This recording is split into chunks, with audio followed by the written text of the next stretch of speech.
Welcome to Beyond Bitcoin's bonus Hangout edition. To help further educate the BitShares community of potential partnerships and opportunities that reaches well beyond our ecosystem. A common ground where ideas and plans come to unite, wielding the true potential, possibilities, and power of the blockchain technology that we call BitShares. If you feel engaged to participate in these crucial conversations, then please visit beyondbitcoin.org for future Hangouts. Welcome everybody to another Beyond Bitcoin Hangout. Today is Friday, December 4th, 2015. We're meeting up today with Taulant from BitSapphire. BitSapphire is a company, and please feel free to correct me if I'm wrong, Taulant, who is doing something similar to what CNX is doing in terms of blockchain solutions for BitShares and looking to do so in many other areas of the cryptosphere and outside of the cryptosphere as well. Today he wants to talk about Moonstone and give some updates regarding that and answer some community questions. And also he would like to field some questions and comments regarding a project, aka protocol, called Pactum that he and I believe BitSapphire's team is working on. So with that said, rather than tell everybody all the details that I know, it's probably better for me to step back now and let Taulant step up and start speaking about some of these things himself. Taulant, are you able to talk now? Yeah, sure. All right, well, everybody feel free to listen in and ask questions, and I'll try to do the same that we do with ByteMaster and all of our other Hangouts. So please go ahead and get started, Taulant, and I'll give you the center stage. Yeah, first off, please excuse my voice. It might be a bit off today. So I'm starting out with answering the forum questions first. So we are still going ahead with Moonstone as planned. It's taking us considerably longer than we liked for several reasons, really. The main one being that pretty much 3 weeks before we wanted to launch the project for private alpha 2.0 was announced. So that created a lot of additional backlog for us to work on. The second question is whether we're still planning on going with a worker proposal, which used to be a delegate proposal in 1.0, and the buyback of the user issued assets we've given out to people who donated. Yes, that is absolutely still planned. We first want to get the private alpha out with some testers and find any bugs we may not have found with the team so far.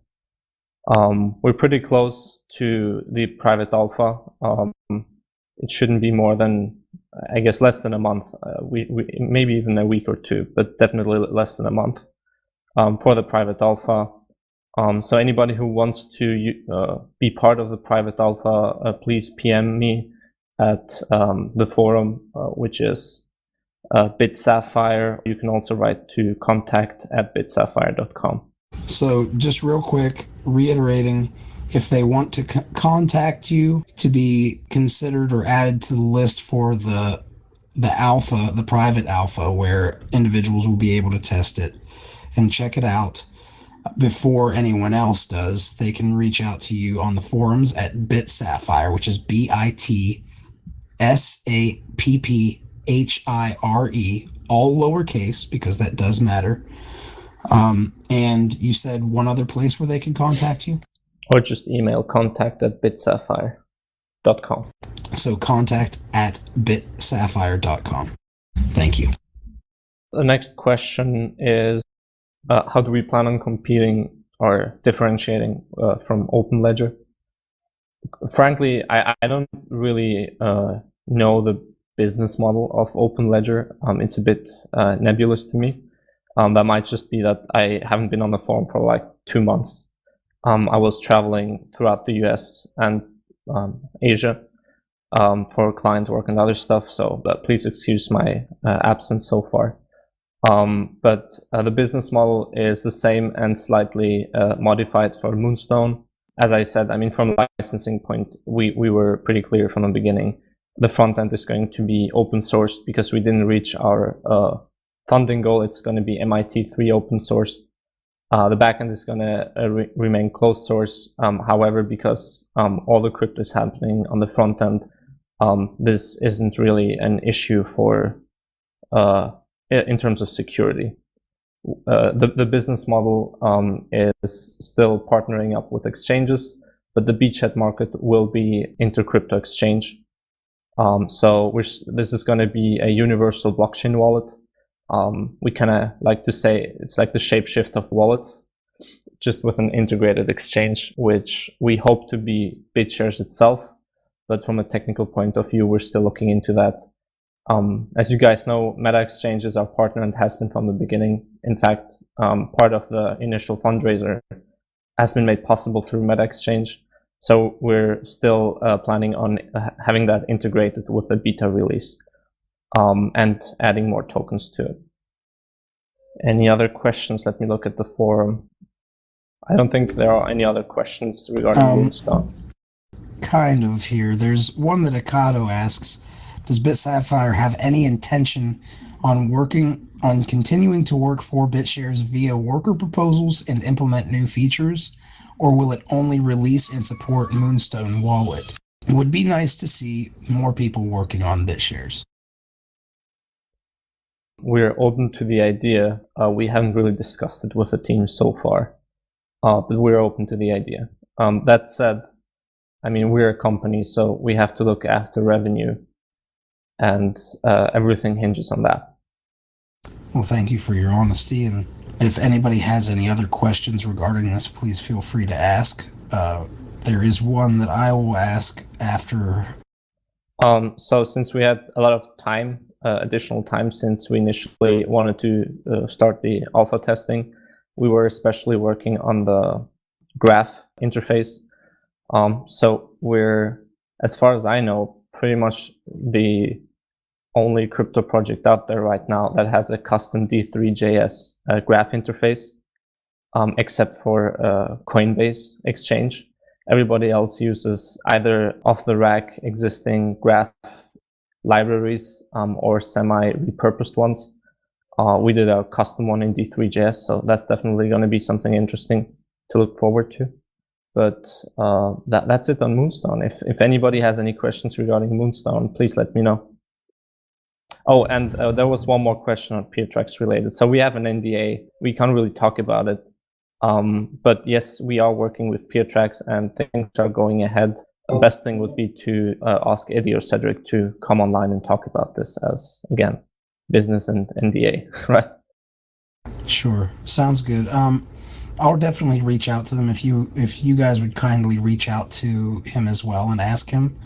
I find that it's very helpful to show that the community is interested in hearing individuals speak, as opposed to just myself reaching out. It really shows people that we would really like to bring them on board and that they would have an audience who wanted to listen and participate. I'm going to go ahead and... I see a question here about licensing, Graphene. Yeah, that's... could I read it out loud for anybody who's listening? Sure. That's what I try to do here. Carpet Ride asks, what are your thoughts on the new license arrangements for Graphene as well as the new CNX wallet? And just for those who are not familiar, it's a BSD license that they're moving toward. So with that, I'll step back. I'm very happy about that. I hate to be the guy, but I told you so. That this was our very first comment up front, and in fact, this was the number one issue why we weren't. We turned from really hot on BitShares to lukewarm at best when this happened, because we felt like so in the industry this is called pulling a Twitter on you. To give the readers, the listeners, a background, Twitter used to not have their own mobile client. Rather, just like Reddit, they used to just publish APIs and then let the quote-unquote community build their own cool stuff. And one day they turned back and did a 180 and either crippled the APIs or made them useless and built their own client and therefore killed a lot of businesses. Now, obviously, this is a blockchain, this is open, anybody can build on top of it. But the reality of things is that the project is so young that the licensing was effectively, in terms of funding, the same thing for us. So if we wanted to go out there and get any funding for Moonstone, or really anybody who wanted to build on top of BitShares, the investors would have done a little bit of research, or the founders, and would have seen that you're building on top of a closed source system, which is outside of your control, and building anything alternative, which is possible in the blockchain space, would have been such a high cost that you're effectively locked in, just like in the case of Twitter. So that definitely created issues for us. And as a result, we put from 4 full-time developers, we turned it down to 2, especially once the 2.0 thing came out, which again was a huge problem for us. And yeah, so I'm really happy, but I think it might almost be too late, but I hope not. Can you tell us a little bit in terms of like, well, first off, what do you mean by too late? Too late as far as it being able to bring you guys back into the ecosystem very strongly, or are you talking about it was just too late to, it might not be really as effective now moving to BSD? Or we do a lot of consulting with a lot of startups, but now also corporates.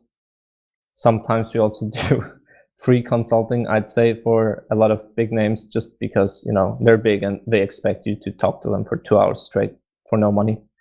But then again, you get a lot of insight into some of these huge organizations and how they happen. And what we've learned is that the, I'd say, blockchain layer of this new industry, which is evolving, is going to be commoditized. Absolutely. And there is no way you can make money off this through licensing. So this isn't anymore a Microsoft world. This is a Linux world, right? And the CTOs and CIOs in most of these corporates, which are, I'd say, the companies with the money to back such projects, at the end of the day, they are the newer generation now, and they have the Linux mentality to a great extent too. Not all of them, but definitely many of them, especially, I guess, the early adopters of the industry. So anybody who thinks they can make money off the blockchain layer is delusional. And this is going to be just like Linux. You can't make money off the product itself. At best, you can become a Red Hat, which is a huge, essentially, consulting company, combined with some sort of insurance company on the software side of things. But that's not really scaled, right? I mean, for every $10 that Microsoft makes for the same product, Red Hat makes $1. That's just the way it works. So since the licensing thing happened, other projects have come out which are straight up GPL licensed,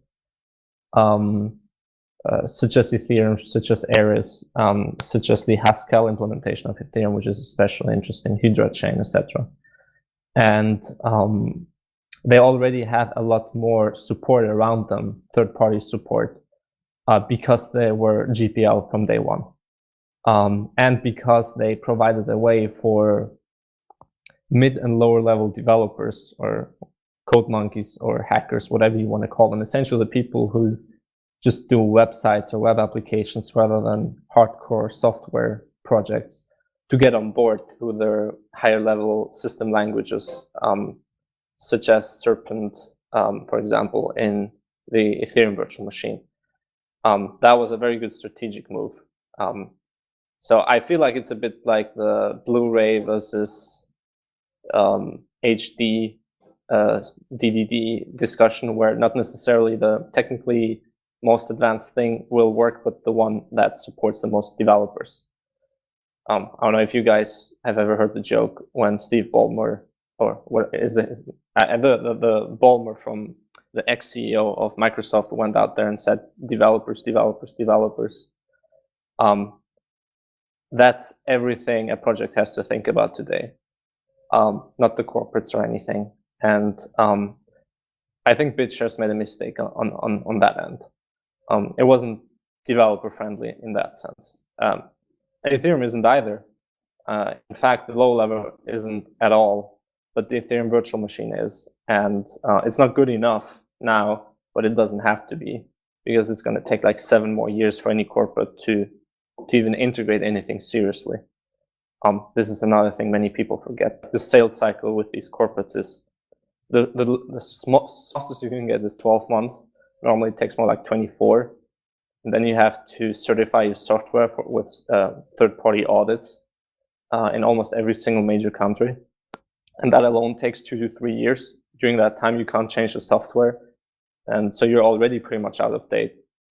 So yeah, I don't know. I can go on and on about the industry. We've got a lot of inside knowledge now regarding these dynamics. But yeah. Well, it's definitely interesting to hear, and it's good to know, because we're in this little ecosystem that is growing and evolving in its own way, but there's a lot of stuff that is going on in the corporate world that we don't really see. Non-disclosure agreements are in place generally whenever Bytemaster and them talk to individuals, and there's it's nice to hear other people's input who are working in this sphere and reaching out and talking and consulting for the big firms and corporations that are going to be using blockchain technology. And it's kind of humbling and nice to know, to have kind of that reality check that it's going to take us a long time for this stuff to really get to the point where it's mainstream. A lot of people, we sometimes get really impatient and think that it should have happened yesterday, that everybody should have just seen blockchain technology as beautiful as we do and just all jumped on it.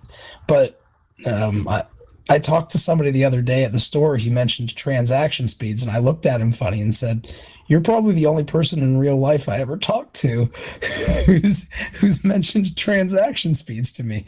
I'm surrounded by a circle of people who will talk about transaction speeds all day, but it was a reality check to me. So I guess what I'm saying is I appreciate, and I believe other people probably appreciate you giving that insight. Go ahead. Does somebody have a question?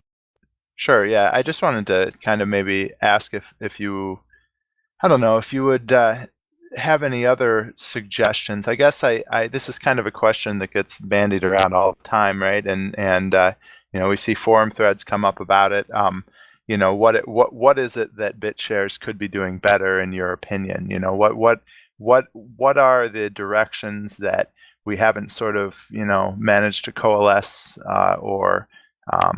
you mentioned being developer friendly, and that's something that comes up a lot too. But just based on your insight and kind of your estimation as to what's going to be required here to sort of start integrating in a larger sense with a lot of the existing infrastructure, are there any other things that you might suggest, or any insights you might have about if BitShares would just go ahead and get their act together with this, it would help quite a bit. Some things along those lines.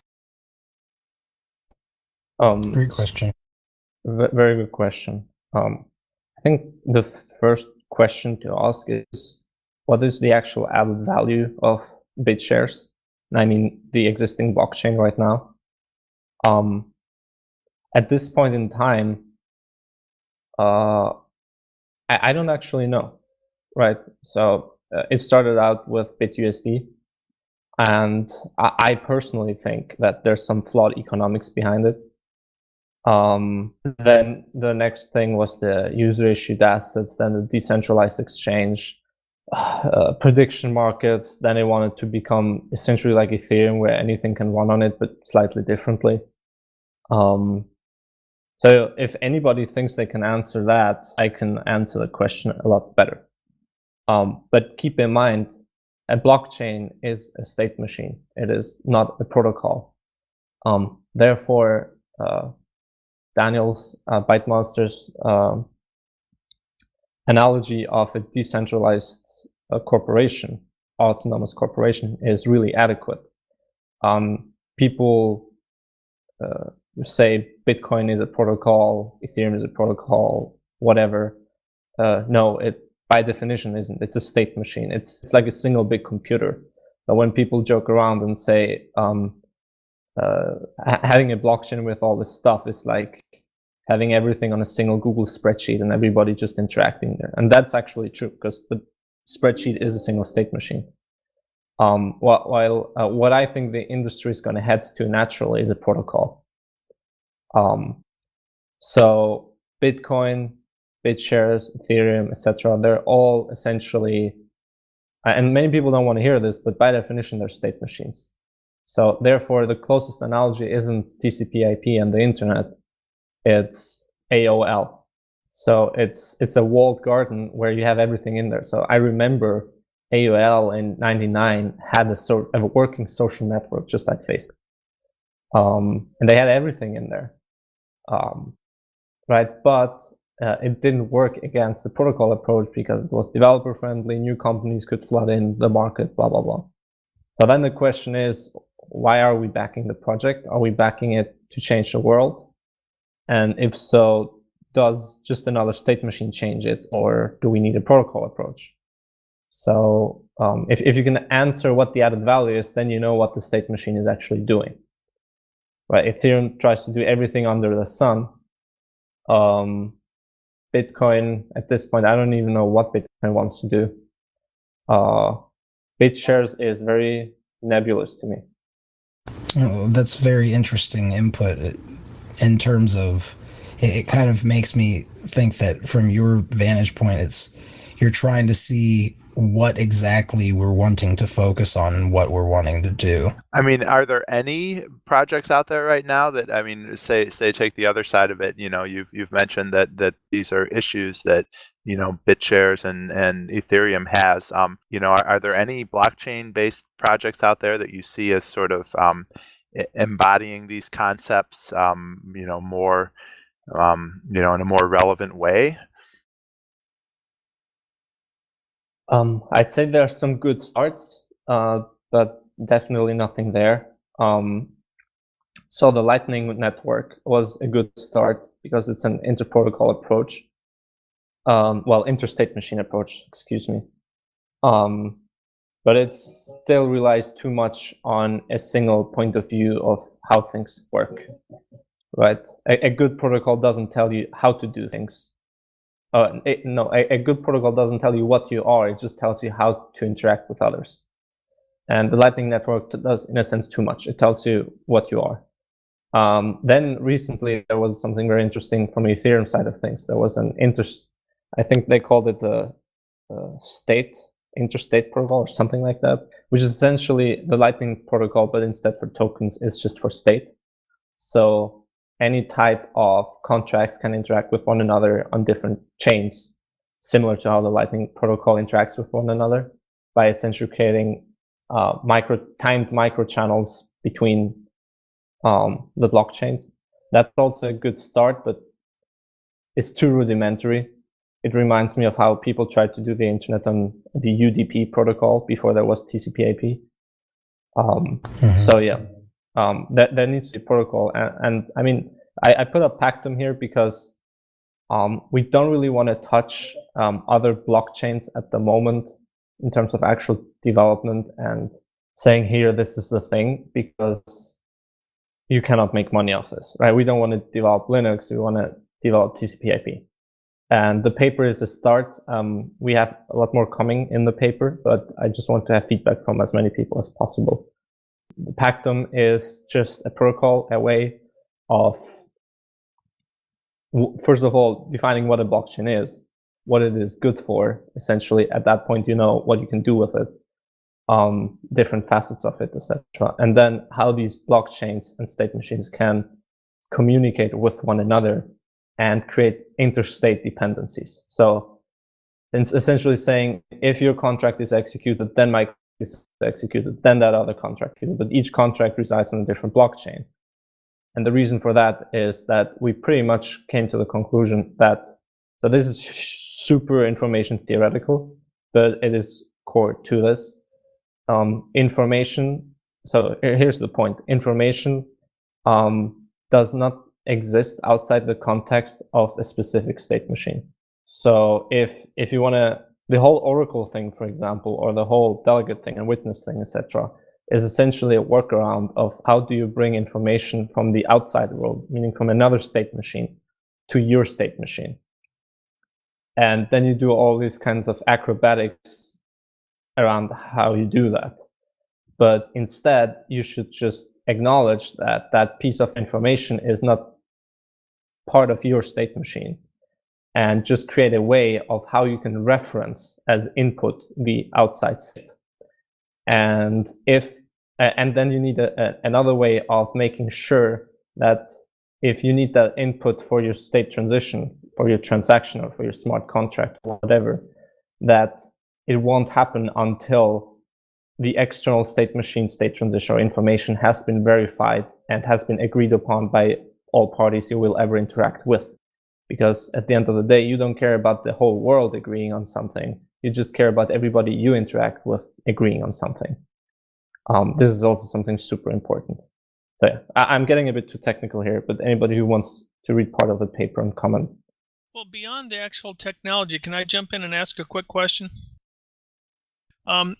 You mentioned that you didn't see the value that BitShares offers, and I'm going back to the philosophical underpinnings of BitShares, and I'm wondering why that's not perceived as a value in and of itself. What we're trying to accomplish, if you look at those first principles, is to disrupt the financial institutions that are monopolizing everybody's ability to interact. And for whatever reason, that's not perceived by the marketplace as having value. But it's also interesting that somebody that understands the marketplace like yourself also doesn't see the value. So I'm actually kind of wondering why you don't think that there is value in this philosophical proposition that we're trying to make things easier for people to be free and interchange and enable commerce at an individual level as opposed to the monopolistic vertical markets that are in there now. I actually totally agree with the philosophical proposition. My dilemma and question is more on whether the approach is valid. By approach, I mean the added value. The added value is essentially how you get the people to your approach to solving the problem, which we all agree on. We just don't agree on whether the approach can bring people on board. So I like to give the example. So this question comes up a lot, actually, not just with BitShares, but also Bitcoin and others. I like to give the example of insurance versus the lending and banking industry. And for this, you really, I feel like the only people who actually understand money live in the developing world, quite frankly. In a super highly developed world, and I'm a Swiss citizen. I used to live in Switzerland. I still move there sometimes. And they're like in the matrix, right? They do not live in reality. Even in the US, actually, most of your interactions, daily life interactions, do not depend on human and natural rules. They depend on legalistic and institutional rules. So most of your interaction points in your day-to-day world are artificial. Right, and I feel like that is that's probably why I live in Kosovo. I like to live in a developing country. I might just go to Asia sometime or whatever. But as a result, you rarely get input or a point of view for your thinking, regardless of how smart or educated or well-meaning you are, to have a perspective on a problem. Because you don't get that input, or rather your input is highly artificial and a second-order input, meaning institutional, you lose grip on the underlying stuff that created these institutions and rules. And you start analogizing the institutional rules with the underlying rules. And I think because of, now I'm talking anthropology here, but I think this is pretty much the cause of all these, I'd say, bad designs in the blockchain space, because everybody wants to do the same thing. Everybody's a really nice person in this industry, to be honest, in terms of philosophical point of views. But you have the wrong approach. So when you live in a developing country, and Kosovo isn't that developing, but I mean, it isn't really like freaking Africa or something. But you still see that people actually understand what money is and currency and value. And when you say about what the added value is what anything, the value can never exist outside of exchange value, right? Air is valuable, obviously, utility-wise, but it doesn't have exchange value, and therefore we don't call it value. I mean, we still say that nature has value, and I guess your garden has value or whatever, but it doesn't have exchange value, and therefore it doesn't have monetary value. It's not scarce. I mean, if everybody has the access to air, then you can't trade it to somebody else because they already have access to it themselves. So yeah, there's no value in trading it because everybody has access to it. It's exactly. the scarcity that brings the value. Well, yes, I wouldn't no. say that's totally true either. Well, that's not totally true. You're right. I mean, it's not only the scarcity, there's but that's also a the demand part of it. side of things.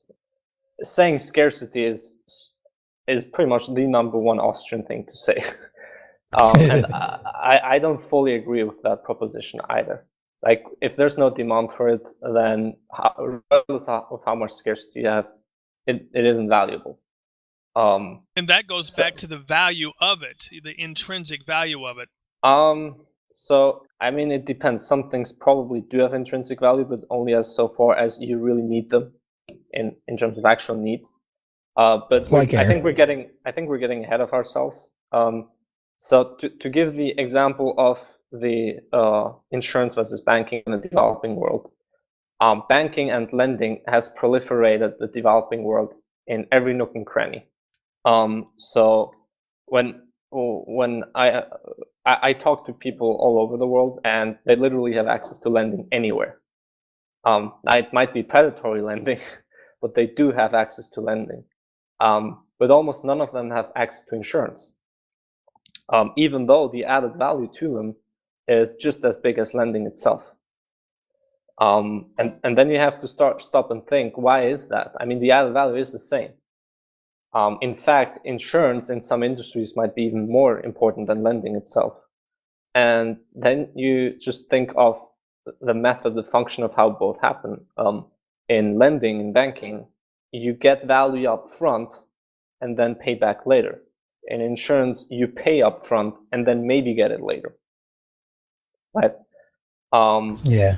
So the same thing is actually the case with Bitcoin, Ethereum, BitShares, or really anything that has its own token. Yes, there's value there, right? But you have to pay up front in order to get to the value. While that is probably the main reason why in a free market, where there's both credit currency and commodity money, credit currency will crowd out the commodity money, regardless of what your philosophical interpretations of money and economics is, just because of this difference in added value, even if you just think about it in terms of market value and perceived value. It's just a game theoretic issue. So BitShares in this case, simply because you have to buy into it, just like with Bitcoin, the value and the growth is capped. That is just part of like the token system and everything else. There's obviously other issues, and I don't think that that's the issue why BitShares isn't growing. But yeah, that's my point of view on BitUSD and others. Did I answer the questions sufficiently? I think you did. Thank you very much. I appreciate that perspective. It's a difficult subject, and I think what you just said about insurance and the contrast between that and banking is quite interesting, and I'm going to think about that some more, because I really haven't tuned in very much at all with regard to the insurance proposition, but what you just said is quite interesting, and I'll think about that some more. I agree with Taulant, and possibly 100 times more. My background began in Mexico 20 years ago, and the absence of tip-to-toe insurance was such an incredible driver of value and investment. It's the opposite. I call it the alternate universe of finance, and it requires a lot of attention. So yeah, I'm really happy to hear that subject coming up, Taulant. Thanks a lot. Yep. I mean, that's totally the case. And if you don't have both lending and insurance, you don't have a growing economy. In fact, like the three pillars of any country that made it, like in terms of growth versus the countries that just stay where they are, or any societies or communities, is you need lending at normal rates, reasonable rates. You have to have working insurance. But then the third pillar is that you need a functioning state. And the functioning state is really just where rules or laws or whatever get implemented coherently and as expected. Now, interestingly enough, if you think of it in that way, the state, the government or whatever, is a state machine, right?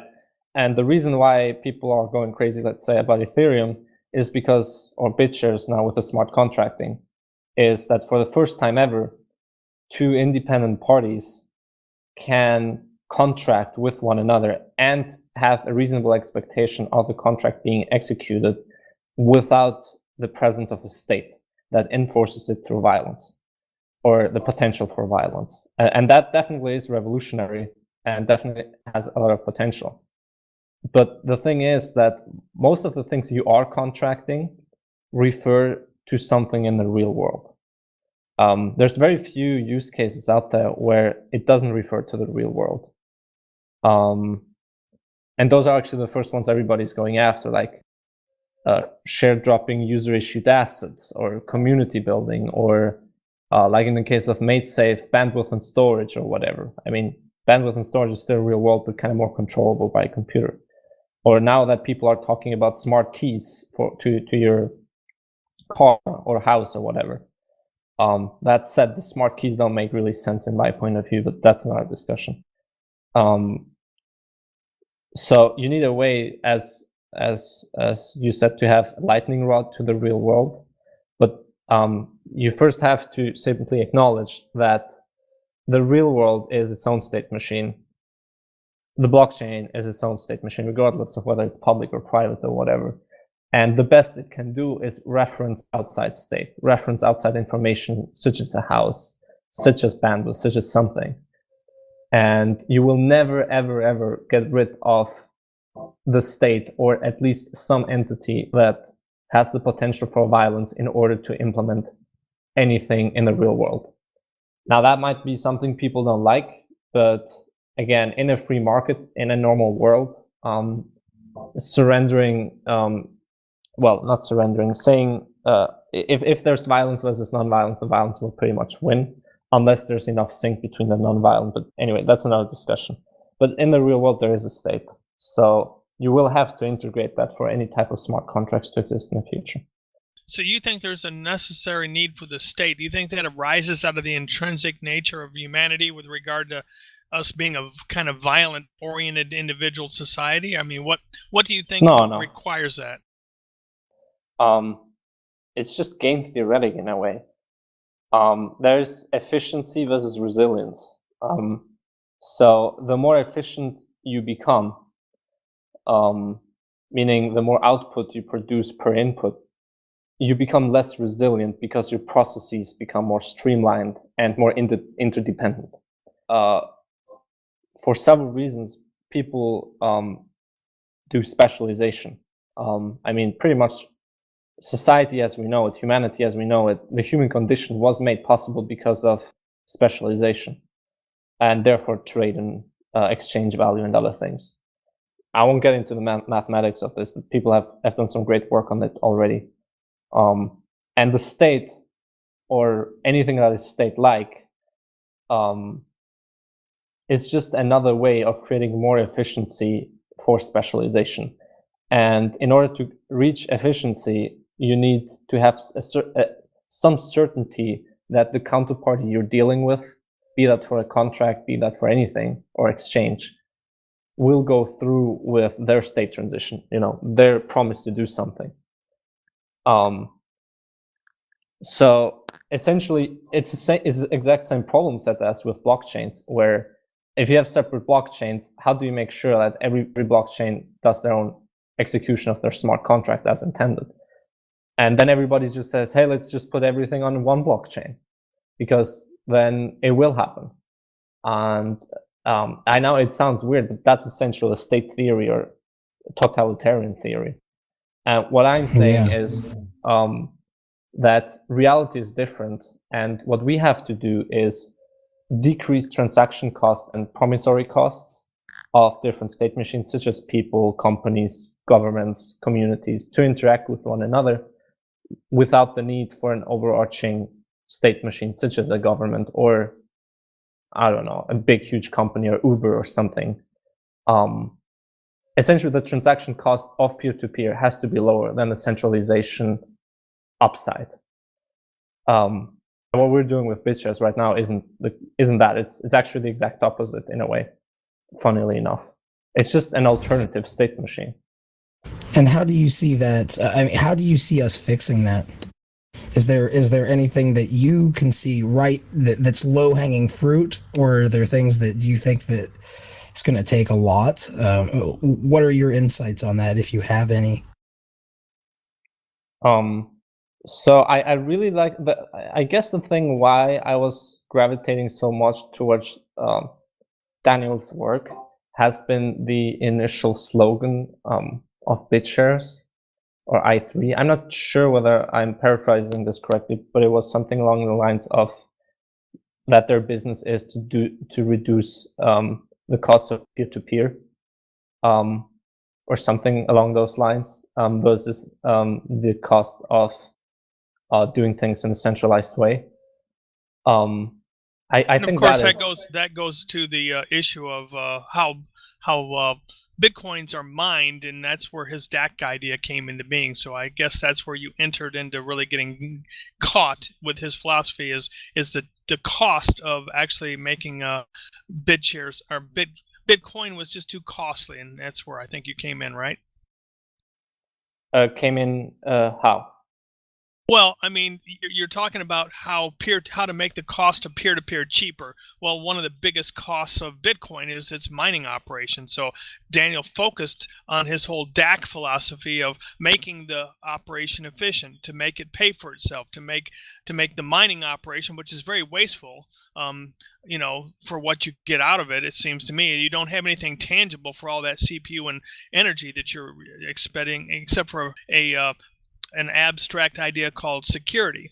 Whereas if you can do that in another way, which DPoS is another way you can implement security, whether it's as effective as to be determined, but it seems to me that his DAC analogy is right on target to making things more efficient for peer-to-peer operations. Yes, that is definitely true. Though this slogan or motto, whatever, should also apply to reducing the costs of peer-to-peer. Now, what BitShares did in a way, or Graphi, or really any blockchain, is just reduce the cost of creating an alternative state machine. Right. So in a sense, so to give an analogy with the real world, instead of making it easier for people to interact with one another without the government, what happened was that we just made it easier to build your own government. Right? Yeah. That's a good point. That's a very good perspective. Yeah, it's like somebody putting out in the year 2000 an open source AOL that you don't need servers to, that you can just run like a blockchain, let's say, a distributed blockchain. Then it wouldn't have won against AOL. Right, probably, because it's essentially the same thing. It took the proliferation of protocols, things so basic as SMTP for email, for AOL to go down. And the main reason why Facebook is so big still is because nobody has come up with a protocol for creating social networks. That said, it's probably a bigger problem than that, but it's also a state machine versus protocol problem. And I'm saying that as a community, not just BitShares, but the entire blockchain space, I think we're chasing in the wrong direction in a way. We need a protocol, and to be honest, at the end of that yellow brick road, I don't really know whether we will end up having a protocol that actually reduces the costs more than the cost of centralization, or whether we can do so by any meaningful percentage. But without trying it, we can't really know whether that's the case or not. I think you do leave out one important point, and that's the problem we have now with centralization is not just that it's centralized, but also that it cannot be verified. So the thing that a blockchain does is it shares the important data between several nodes. So when one node or centralized party drops out, you don't lose everything. So the sharing of communication is also a big point of the whole blockchain thing. Well, it's a lot more than just communication. I'm saying that it is a state machine because it literally replicates and sequences the same state between one another. So it's not just sharing information; it's actually establishing the same state. Yeah, that's what I mean. And what I'm saying is that the future isn't sharing the entire state with one another, but only agreeing on how to agree. Right? This is essentially what blockchains do. We agree on a way on how to agree on state.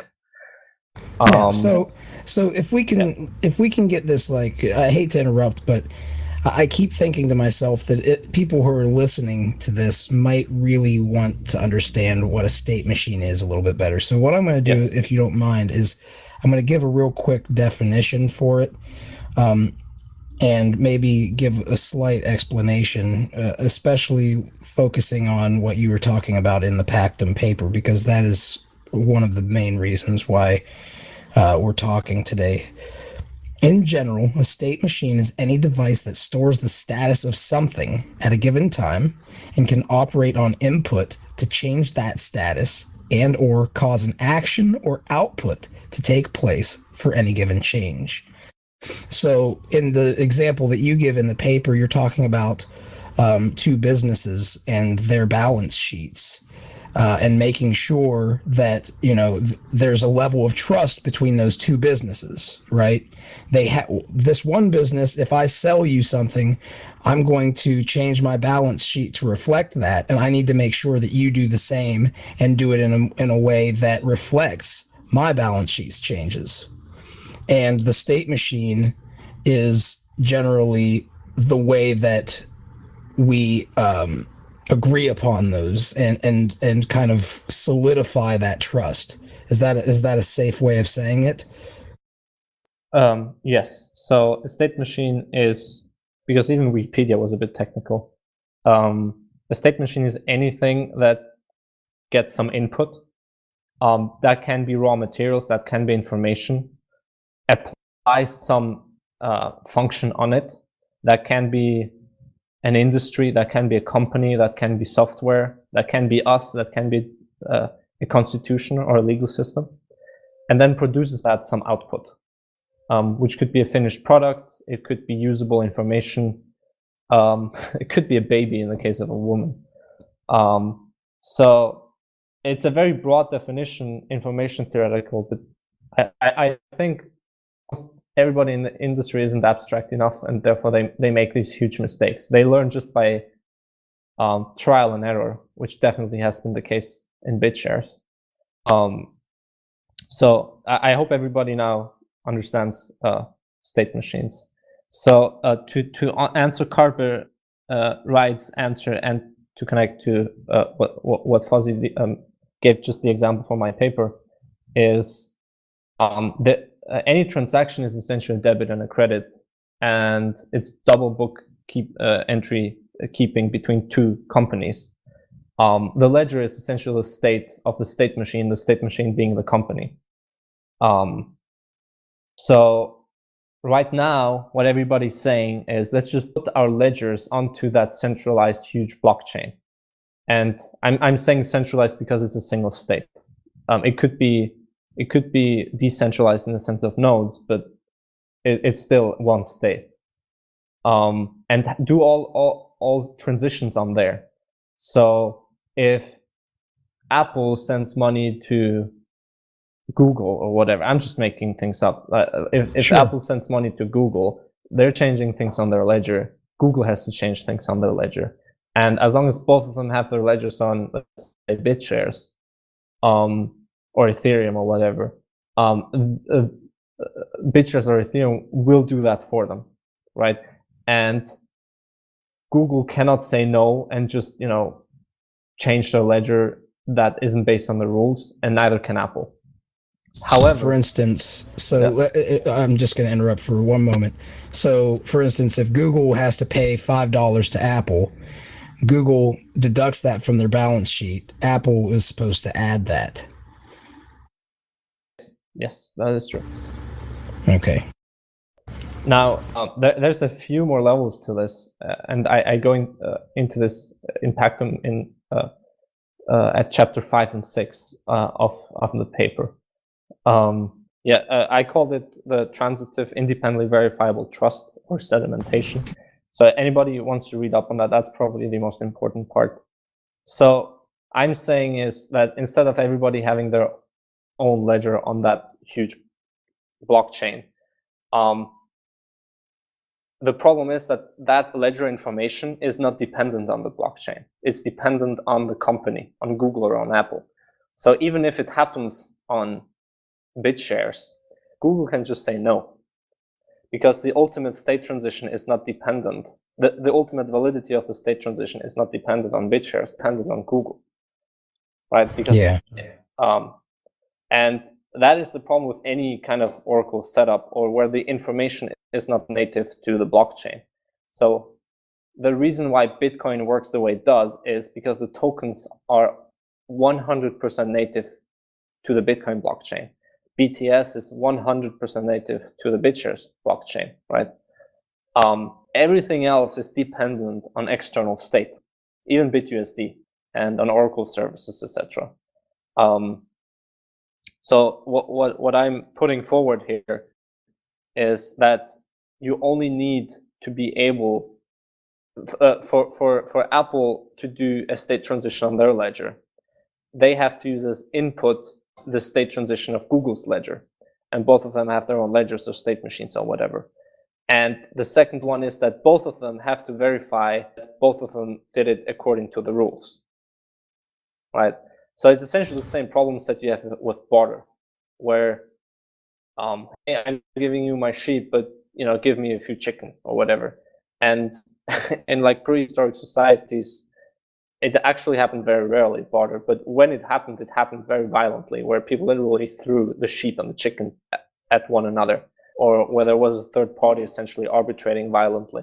That's probably where the state came being in the first place. But anyway, so we're essentially creating kind of a barter network between blockchains and networks, which is essentially barter of state.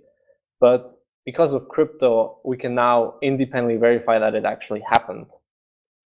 And that's the important part.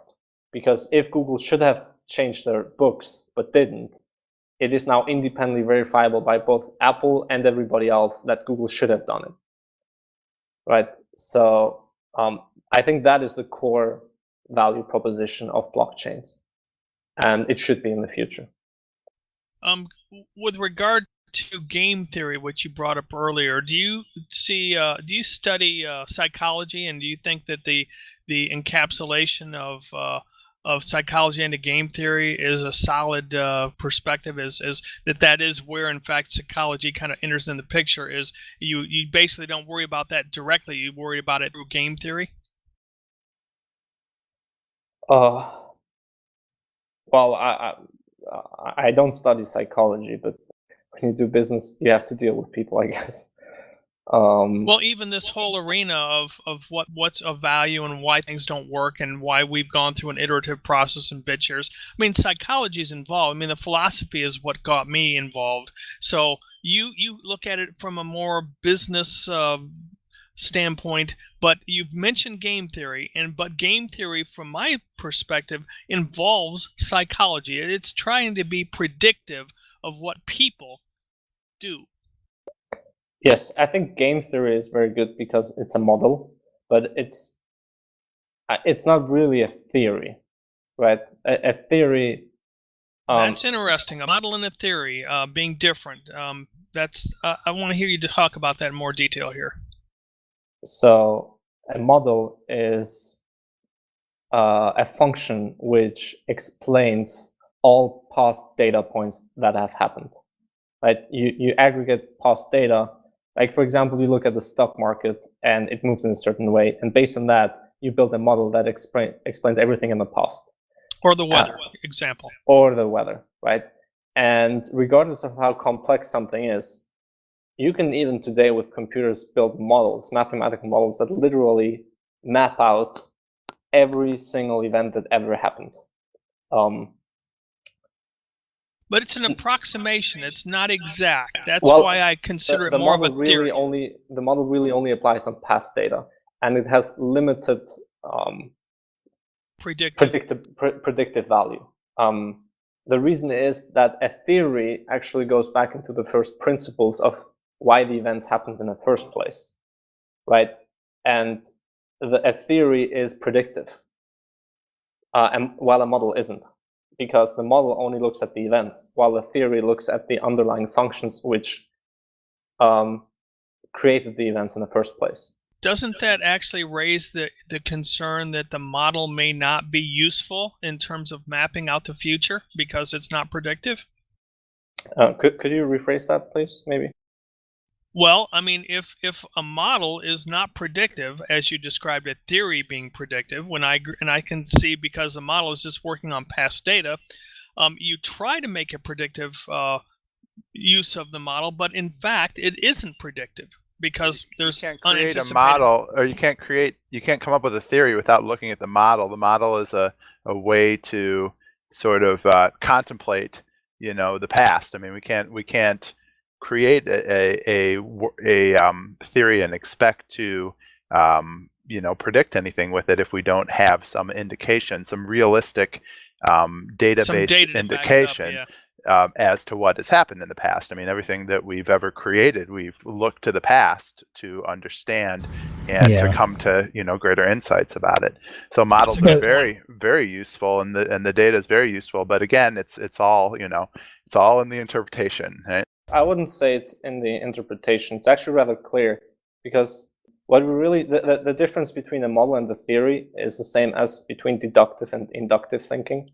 So deductive thinking just takes in the real world data and gets to conclusions based on that, while inductive thinking is the very opposite. It doesn't know something, but it knows what it knows, and it knows what it doesn't know, and then you hypothesize what could lead to that. And if you're correct, then it has predictive value, and you reapply it on other future data, and at some point you get to a theory because you're generally able to create something. But in order to do these predictions, you really don't rely on past data, which is the crazy part. I think that there's a book by Nicholas Nassim Taleb that explains it really nicely with a good example. It's with what do you guys eat for Thanksgiving in the US? Turkey. Yeah. So a turkey has a wonderful life for the whole year.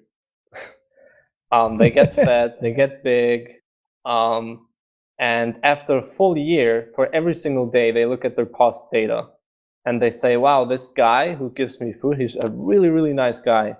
And the longer they live, the higher the probability based on the model that they will live longer, right? Because they do not have any data in the past that contradicts it.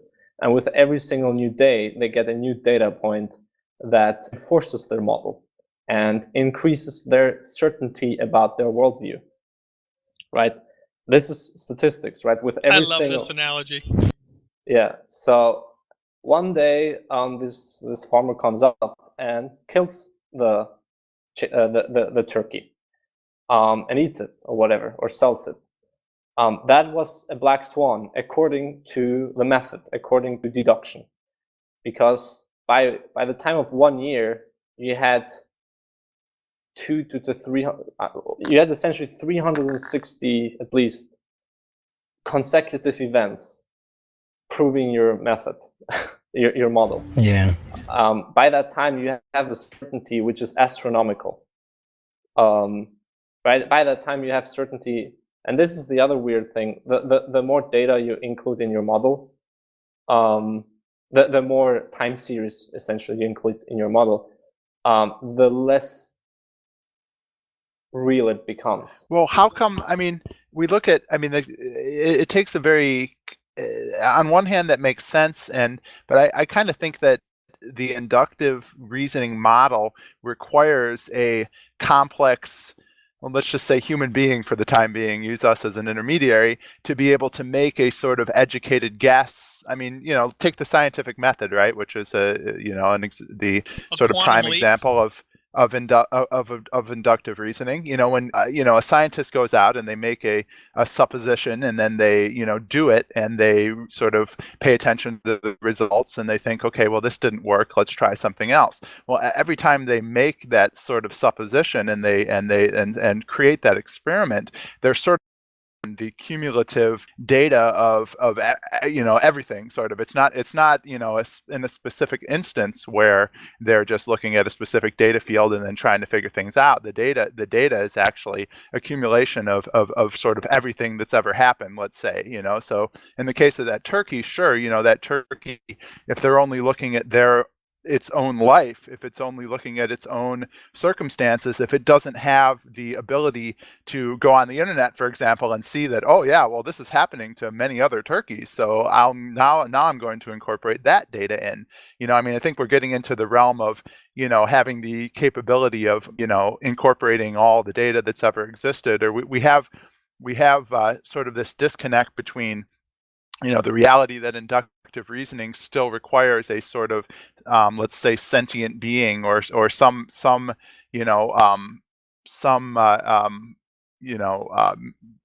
point of reference that is going to project into the future and take that, like you said, Tom, that sort of quantum leap of supposing that, okay, well, what is it that we're really trying to create here, and making that induction. Yeah, I don't disagree with you, but I believe it's a bit more nuanced. So let's take, for example, Einstein's theory of general relativity. When he created this, there literally was no single data point in the past which could have even created a model for what he did. In fact, we're not even yet, just soon, getting to the point where we can even build things that can collect enough data to create a model which would support Einstein's theory of general relativity. The same really applies to Newton or many others. So the difference between science and, I'd say, maybe religion, maybe just superstition and economics, is that in science you make these predictive statements about underlying functions, where you literally do not need any type of data to support it, but your theory is built in such a way that, or constructed in such a way that if a data point happens, you can actually verify the data point, right? So verifying really means falsifiability. Something has to be falsifiable. And the same thing is in blockchains, where if you're getting a Bitcoin input data or transaction, it is actually falsifiable whether or not that transaction is correct in terms of crypto. So that is the overlap. I always try from these very ground rules to get to the higher up rules. So if it isn't falsifiable, then you cannot accumulate future data, and therefore you cannot statistically support the theory, while models are the other way around. So if new data comes in that doesn't match your model, you don't care, you just change the model. So sometimes I laugh about some like super weirdly religious where something happens, like I don't know, a recent mass killing somewhere, right? And then they have this model of the world where either God is super evil or he just doesn't care. And then the people who say God is evil say, see, this is a data point that supports it. And then the other guy says, no, he just doesn't care. But because none of their models are falsifiable and therefore are no theories, they're not getting anywhere. While science is the other way around. You can actually agree on something with science. And the same thing has to happen with blockchains. And the crypto makes it possible. And therefore, if there's a new input, meaning new data, you can actually falsify and verify, in a sense, whether that data is correct and applies to the model. Well, anyway, I just want to circle back to it because this is getting really, really abstract now. Yeah, that's kind of, I mean, this happens, so it's expected. However, I don't know how many times you're going to want to have Hangouts to talk about this. I would love to have multiple Hangouts to really drill in and really get people understanding and listening and give you the opportunity to talk about the evolution of what you're seeing. I guess if we could take like maybe 10 minutes and kind of give an overview, and if the community, I'm not trying to like boss people around or anything, but if we could really try to rein it in to make sure that we're really focusing on what Pactum will do. Like, for instance, just I guess a simple question is, what do you see Pactum's role as being in the future, and how would it help blockchains I guess agree upon these rules for changing the state? Thanks for circling back. Well, it's beautiful that we have this mecca of conversation, but it's really nice to have a succinct place for newbies, especially, to kind of be able to sit and chew on something. You know what I mean? So the first part of the paper describes the purpose of Pactum, and then describes what state is, and describes how I think state should be represented. We need two things to state. One is a common file format, a schema to how state is communicated between blockchains/state machines. And the second part is we need upgradability, where so a schema is a way of interpreting something, of interpreting data, and therefore assigning meaning to it, information. So what you're really doing is you're communicating. It's almost like communicating a language. If I talk to you, so here we talk Albanian. If I talk to you in Albanian, it's just gibberish to you. But if I communicate to you the whole knowledge of understanding Albanian, which is a function, then all of a sudden it has meaning to you and we can interact. So that means beyond just, this is really, I think,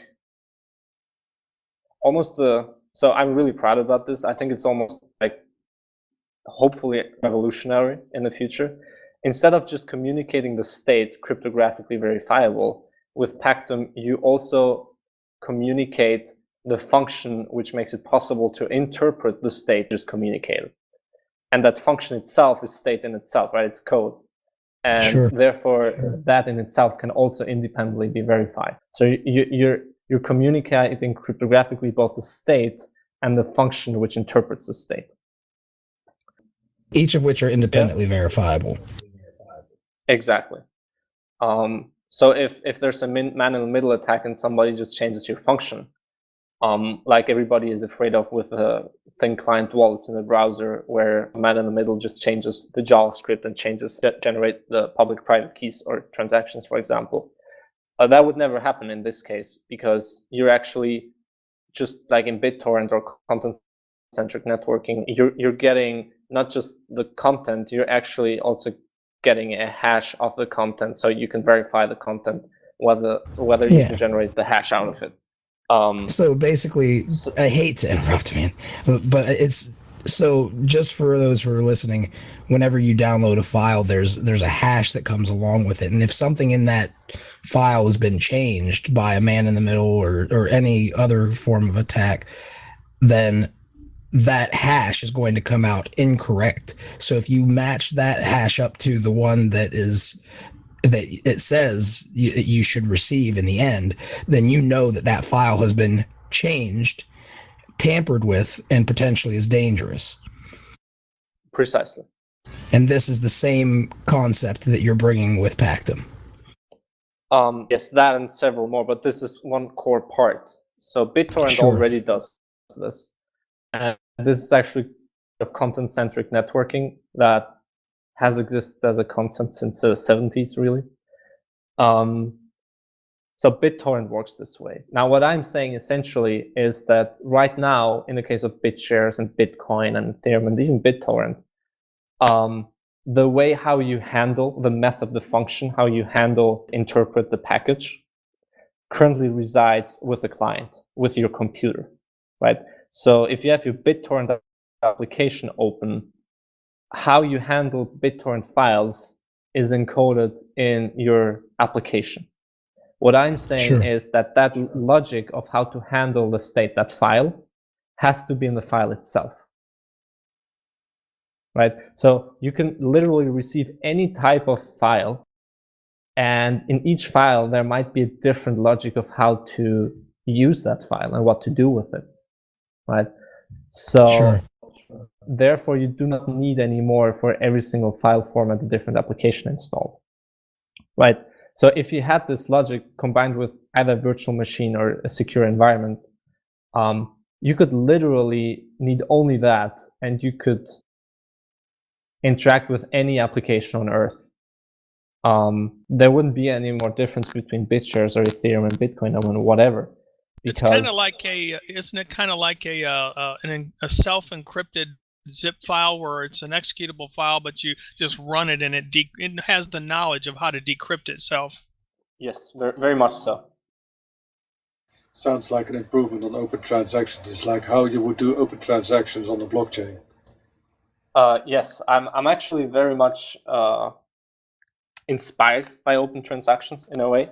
Now, what open transactions, the original one, had as a problem was that there was no way for the nodes to agree on state, right? So there was a way how to run any code. There also was a way on signing anything.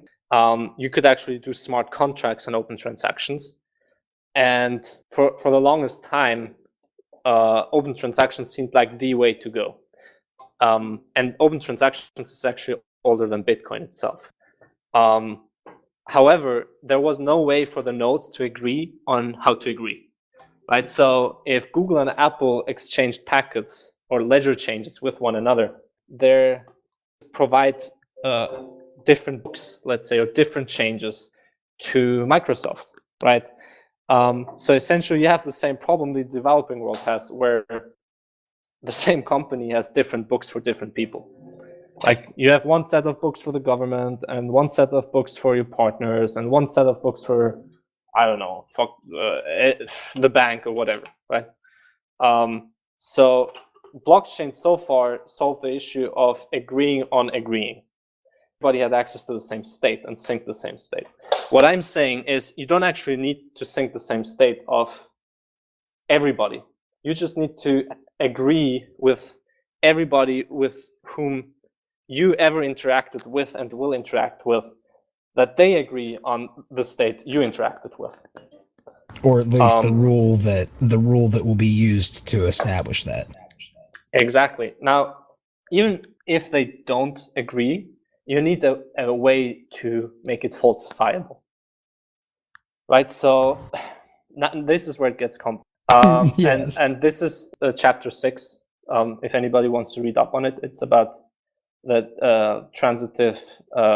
the independently verifiable transitive trust, and where sedimentation comes in. So you need at least some way for everybody with whom you ever interact with and ever will interact with to verify that that's the only books you've ever shown to anybody else. Right? So right now in the developing world, you can't do that. You cannot be sure that nobody else, like the government, your lawyer, whatever, never has seen any other books.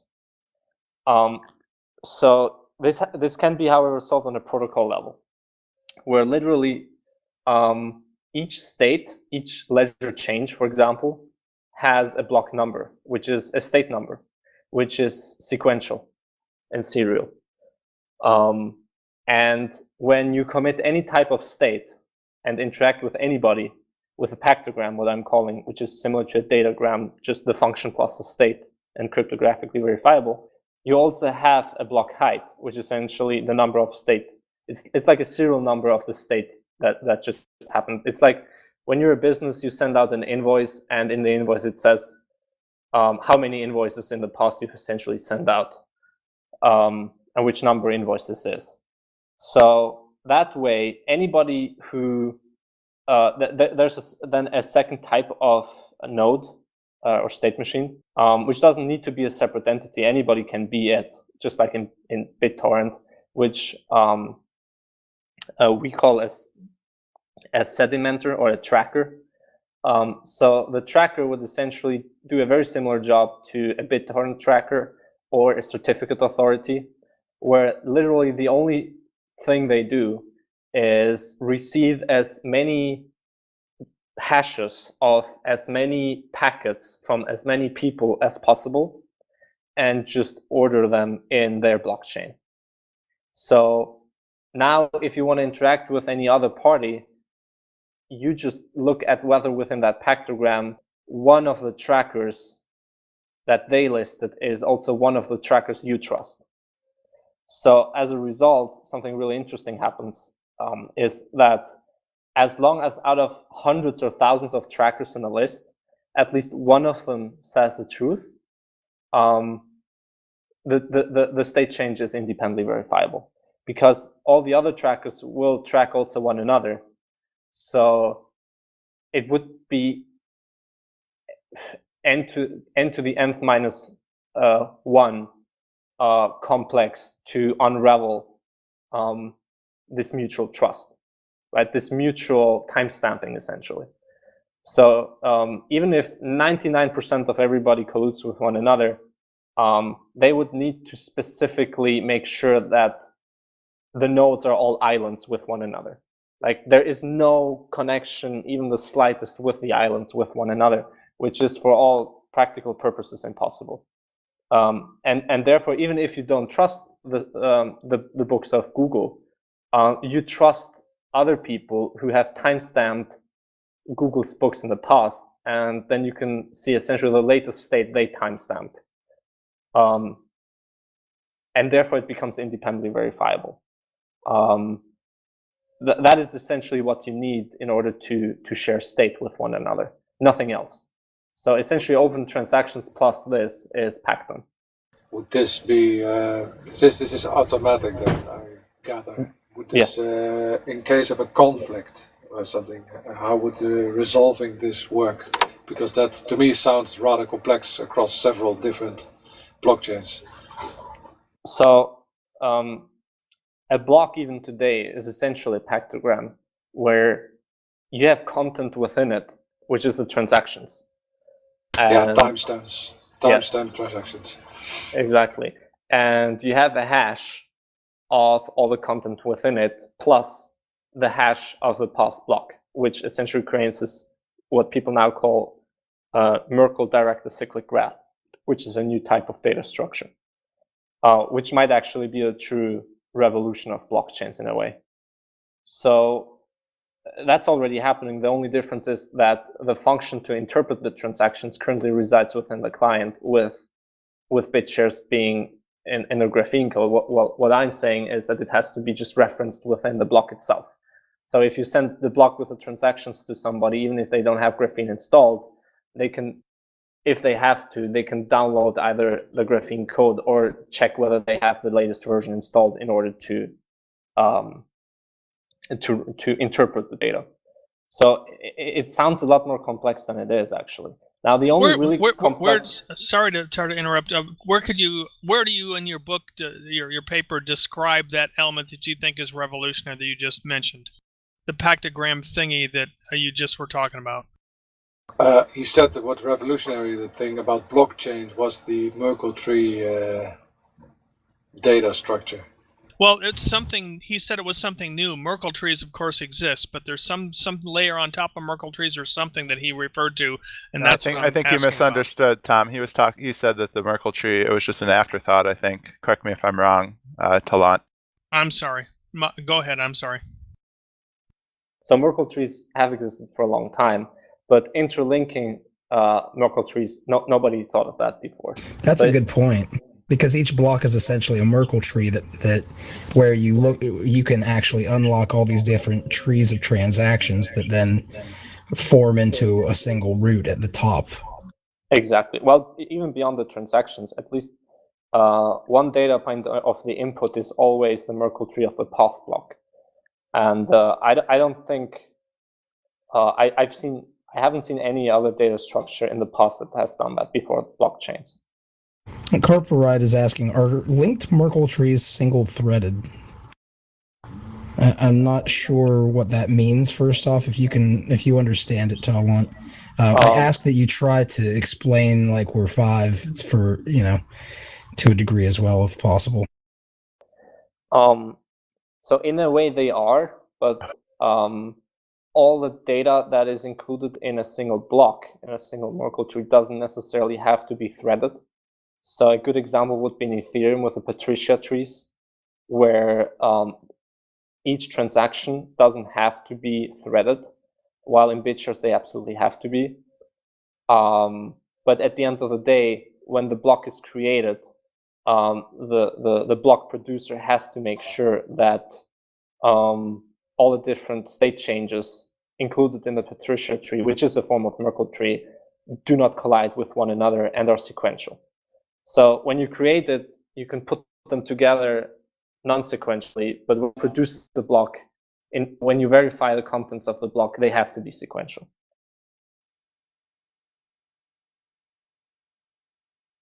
Okay, so sequential is what we're talking about in terms of single-threaded. Yeah, I don't think really it becomes a whole other thing. So I would like to get back to another part of the paper, which is the double-state attack resolution protocol. So one problem with agreeing on agreeing, which blockchain solved, is that it essentially solved how to get rid of double-state attacks, which in Bitcoin are called double-spend attacks, where essentially the same input transactions are used to generate different output transactions. So essentially you want to spend money you don't have. Now, double-state attacks are more generalized because any type of state that can also be a contract is using the same input state, which it shouldn't. It's like you selling your house to two different people. So this problem arises for two reasons. One is that everybody interacting with one another, this is the first part of the problem, does not agree on whether everybody agrees on the latest state, right? So it's kind of a communication issue.